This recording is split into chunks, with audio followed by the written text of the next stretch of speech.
Sekarang pukul 2 pagi tapi aku belum boleh tidur. So aku just nak share lah resepi sambal nasi lemak. Kalau korang nak buat kan, korang ambil cabai, cili kering tu, rebus sampai dia lembut. Lepas tu korang blend. And then korang blend juga bawang Holland, bawang merah, halia, bawang putih.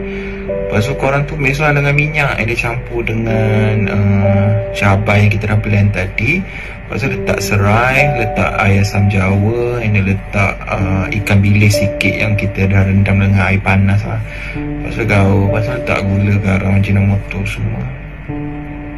Lepas tu letak air, tunggu sampai pecah minyak. Yang boleh makan lah. Sedap makan nasi. Okay lah, selamat malam.